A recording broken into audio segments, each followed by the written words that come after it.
Ассаламағалейкум. Видеоның тақырыбын артымдағы жазудан-ақ түсініп қойған шығарсыздар, иә? Біз бүгін Алматы маңында орналасқан Барыс автобазарының тыныс тіршілігін көруге келдік. Нарық ұйықтап автомобиль өтпей жатқаны рас па? Базарда сауда қалай болып жатыр? Не бар, не жоқ, барлығын бірге көреміз. Кеттік.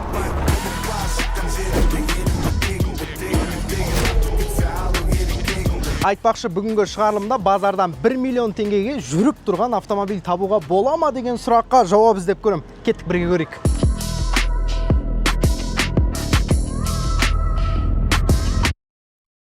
Қанша мынау? 500 теңгеден. 500 теңгеден ба? Жазып бересің ба сонда? Аға. Күніне қанша сатасың мынандайдың? Күніне ма? Күніне 20-сын сатам 500 теңгеден. Сонда қанша табасың? 10 мың немесе 9 мың. 10 мың, 9 мың, Көлікті сатылымға қою құны 2,5 мың теңге. 2 жыл бұрын 2 мың теңге болатын. Инфляция автобазарда айналып өтпеген сияқты. Кішкене қызық фактілер. Базардың жалпы аумағы 36 гектар. Бұл 10 шақты футбол алаңына тең. Бұрын сауданың эпицентріне айналған бұл алып базардың қазір көп бөлігі қаусап тұр. Негізгі екі бөліктен тұрады. Bir жағында жылы жаңарақ қымбат көліктер тұрса, енді бір жағында бюджеттік автомобильдер. Қымбатынан бастайық. Базардың төрінде қаз-қатар тізіліп тұрған мынандай кореялық бизнес седандарды байқадым. Оның арасында Hyundai Grandeur маған ұнады. Бағасы 11 миллион дейді, жылы 2016. Тағы саудаласаң қожайыны түсіретін түрі бар. Айтпақшы, осындай көлікті мен мінгем, біраз ләззатын көрдімше, трассада әдем жүретін. Оның қасында алдыңғы буын. Мынаның бағасы қанша? 8 миллион 800 мың, жылы 2013 дейді. Қанша бересің болар? 8-6. 1-200 ақ түсесің ба сонда? Міне жаңа көрсеткен Грандеурлердің басты бәсекелесі Toyota Camry 55. 2 линзалы 2018, қозғалтқыш көлемі 2,5, бағасы 12,5 деп жазып қойған. Брат, ассаламалейкум. Ассаламалейкум. Айта беріңіз. Жадам, ішінде қайнап отқан жоқсың ба? Жоқ, намын, мен базарға отырмын.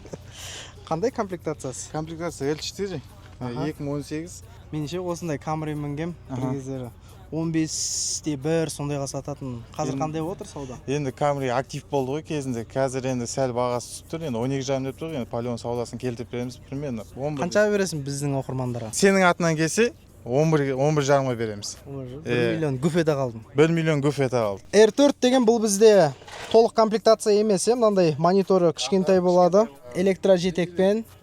Сосын артында андай батырмалар болмайды, ә? Батырмалы бар. Ей, VVTi шырылдап тұр ғой.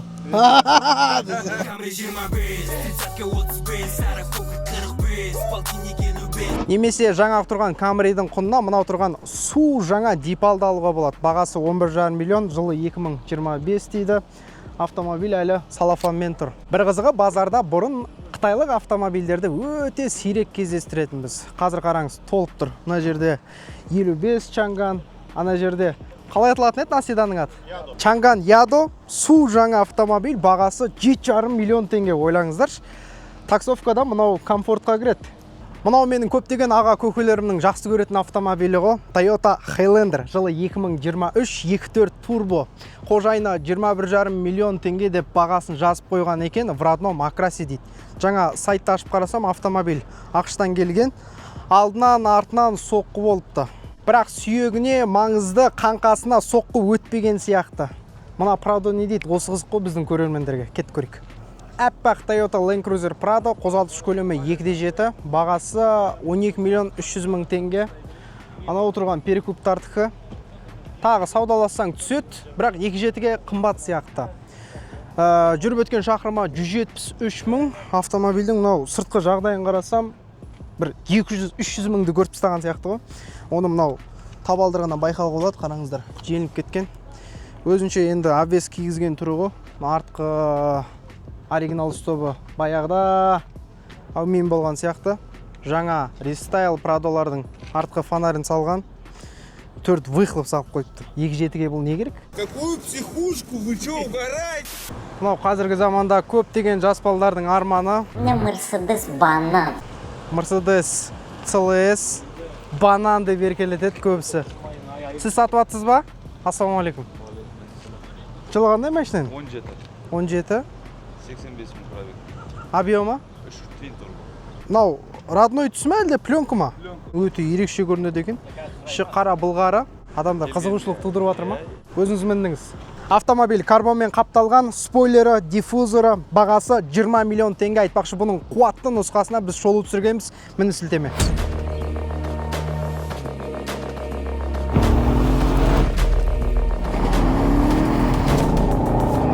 Ассалаумалейкум. Крузак сатылып жатыр ма, Джеги? Сатып алушылар звондап жатыр ғой. Сен қаяқтан алдың? Мен номердің бәрін не үшін ауыстырдым? Жылы қай жылға? 11. Анау, рестайлға киіндіргесіңдер ғой. Қалай отыр сауда? Қанша деп жатсыңдар бағасын? 14,5. Мұндай ақаулар бар кішкене. Міне нағыз ауыл шаруашылығына таптырмайтын автомобиль. Toyota Land Cruiser 200 2011. Бірақ құдалыққа 2018 Lounge деп кіріп барасың ғой, кім біліп жатыр? Қара, өте жақсы саудаланатын кроссовер Hyundai Tucson тұр. Жылы 2021, 2.5 автомат. Бағасы 13 миллион теңге. Қожайыны саудалассаң тағы түсетін сияқты, жаңа 12,5-ға берем деп қалды бір-екі сөзінде. Көліктің бұлай жағдайы жақсы. Ішін чехолдармен қаптап қойған. Аналогты спидометр, жиынтығы төмендеу. Ойпырмай, қаскелеңнің алып сатарлары мына трендтен әлі қайтпапты. Осыдан 10-15 жыл бұрын тура осылай жанып тұратын еді ғой мына RX-тар, білесіздер ме? Так, RX 330 дейді, жылы 2004, 3.3 қозғалтқыш көлемі, бағасы 9 миллион 400 мың теңге. Қара, автомобиль қалай дайындалған? Толықтай зауыттық бояуында деп жазып қойды. Мына автомобильдің қасынан құр өтіп кете алмадым. Toyota Camry 50 қап-қара түсте жанып тұр. Бағасы 9 миллион дейді, қожайыны 80% зауыттық бояуда, жылы 2012, 2.5. 9 миллион деп атсыз, я? Біздің көрермендері қаншаға бересіз? 200 мың? 8-ге келмей ма? 8-ге келмей. 8,5 ше? 8 миллион жетірсіз.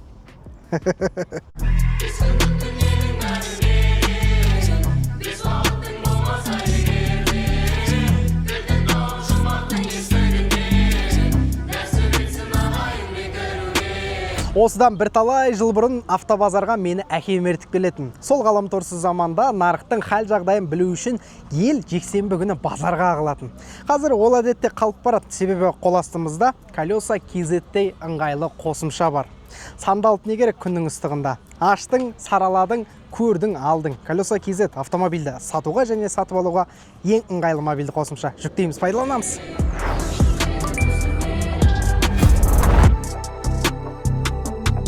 2005 4.7 бағасы 12 миллион 700 мың теңге дейді. Жүздік крузак қой, ескірмейтін махаббат. Қараш, қап-қара. Қожайыны өте жақсы дайындап қойған. Bridgestone дөңгелектерімен. Мына жерге ұшып келіп қонған ба қалай? Табанына дейін майлап қойған ғой. Сұмдық. Базардың қақ ортасына мынандай жақсы жағдайда сақталған 140-ты көріп қалдым. S500 V8 5 литрлі. Жылы 94. Бағасын қанша деп атсыз? 6-8 қаншаға бересіз болар? Біздің оқырмандарға. Болады. 6-ға алсаңыздар болады, мынандай әдемі жағдайда кабандар. Оның артында аңызға сенсек, бағасын өмірі құлатпайтын Toyota Camry 30-дық тұр. 2003 2.4 автомат, бағасы 4,5 миллион теңге. Европеец деп аталатын. Мына жерде су шашары бар түрлері 7-8 миллион теңге сұрайды.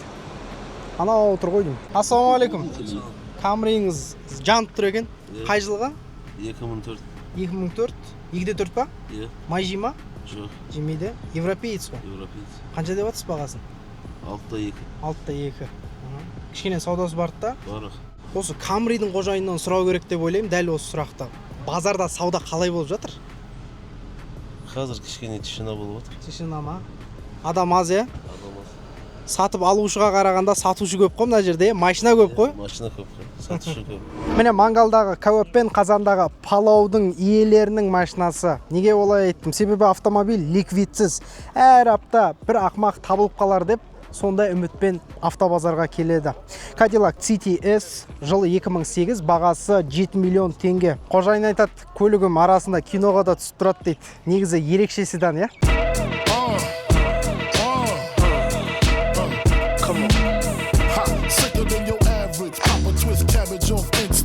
Түскі асымызды ішіп алдық. Екеумізге 5 түйір кәуап 10 мың теңге шықты. Дәмі онша емес екен. Жарайды, ары қарай жалғастырамыз.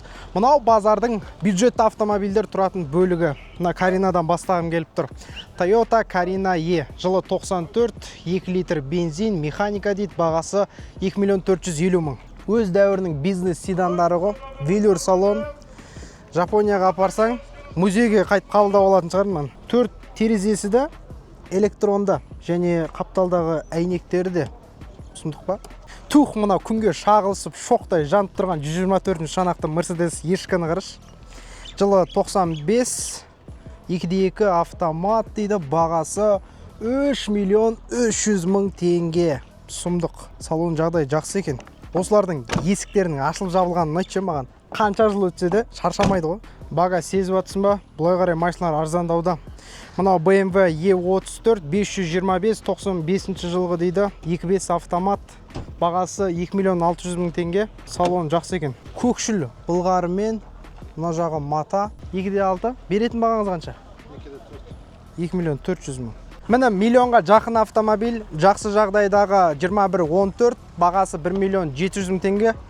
2013 8 клапан, 4 терезесі де электрома. Керемет. Центр замок дейді. Орталық клубтау. Жас жігітке жақсы вариант. Сен кім брат? Машина? Қалтамызда 1 миллион ақша бар, бересің ба? Бола ма? Жылы қай жылғы? 91. Есік ашыла ма? Тұтас істей ма? О, 1 миллионға машина таптық базарда. Что там?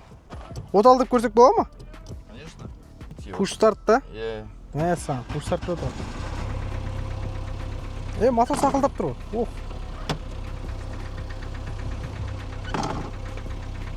Әреже, машина оталса, бардачогы ашылатын әдеті бар екен.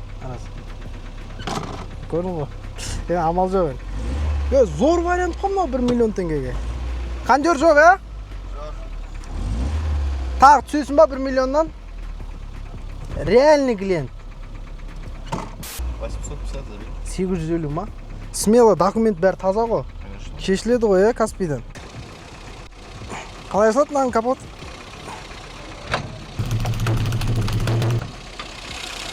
Әне, байқұс өмірінің соңғы күндерін сүріп жатыр ғой.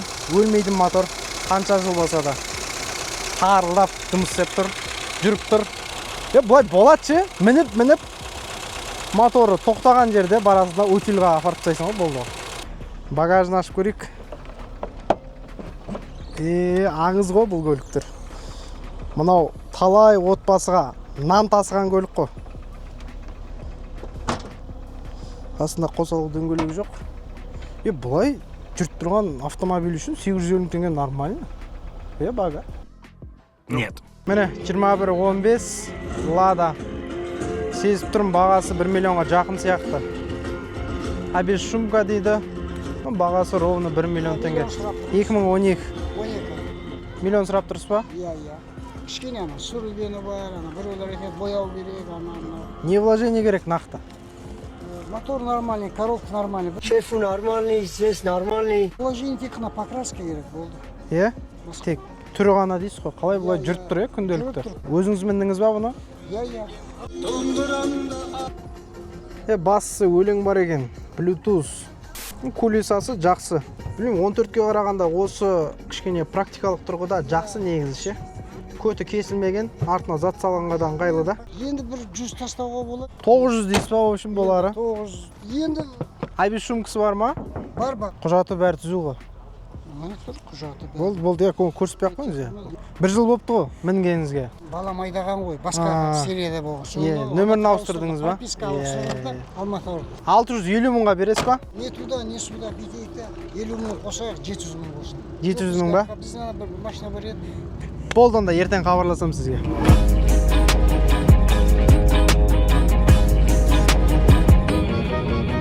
Мінекей базардың соңына да жеттік. Адамдарға қарағанда автомобильдің саны шексіз. Барлығының мақсаты біреу.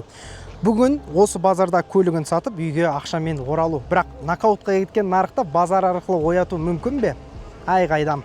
Сіздермен болған мен Нұржеңіз, Қазколеса KZ. Аман сау болайық.